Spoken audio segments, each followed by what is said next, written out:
Le 12 août 2003, il rejoint Sir Alex Ferguson en Angleterre pour environ 19 millions de dollars. Un transfert qui changera leur vie à jamais. Au début de la saison, Ronaldo voulait le même numéro que celui qu'il avait à Lisbonne, le 28. Mais Ferguson a vu en lui un grand homme et lui a donné le légendaire numéro 7 de Manchester United, porté par George Best, Cantona et Beckham. Et le 16 août 2003, le premier jour de la nouvelle saison, le jeune Ronaldo est entré à Old Trafford pour la première fois. En outre, il gagne désormais environ 2 millions de dollars par an. Il a réussi. Il est passé du statut de pauvre garçon mendiant des hamburgers à celui qui avait aidé toute sa famille à sortir de la pauvreté. Mais il y a des problèmes. Malgré des débuts réussis, il a du mal à s'adapter au style de jeu anglais.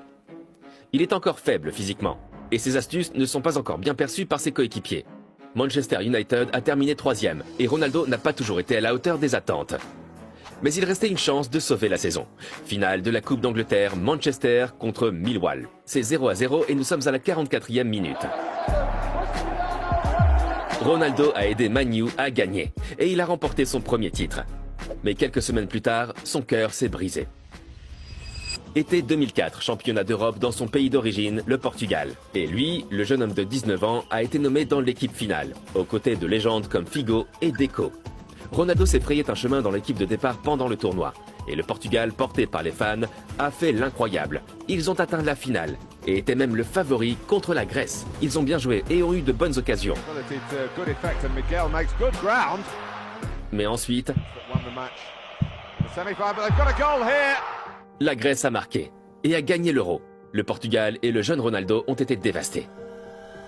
Au cours des 2 années qui ont suivi, Ronaldo est devenu l'un des meilleurs joueurs de Manchester. Et lors de la saison 2006-2007, Man U a joué une saison extraordinaire.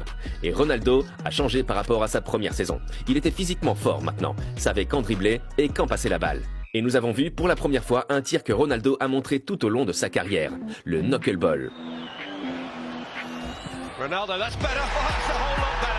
Et à la fin de la saison de Premier League, il l'a fait.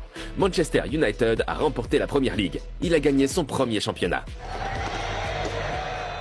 La saison suivante était encore meilleure. Manchester a de nouveau remporté le championnat et s'est qualifié pour la finale de la Ligue des Champions. C'était contre Chelsea. Et à la 26e minute...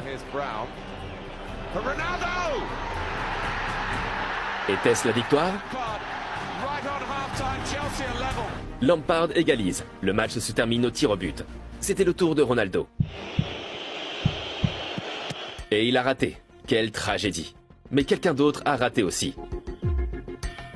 John Terry. Van der Sar arrête le tir d'Anelka. Et Ronaldo remporte la Ligue des Champions pour la première fois.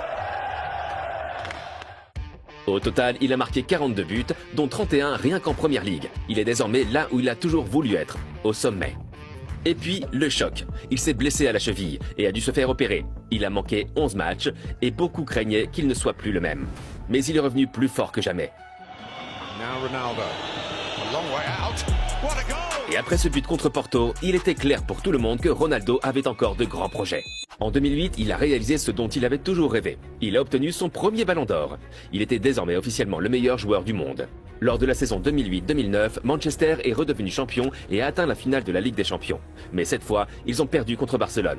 Après 6 années de succès et un total de 3 championnats d'Angleterre, 3 victoires de coupe, la victoire de la Ligue des Champions et la victoire de la Coupe du Monde des clubs de la FIFA, Ronaldo a décidé de commencer un nouveau chapitre, au Real Madrid.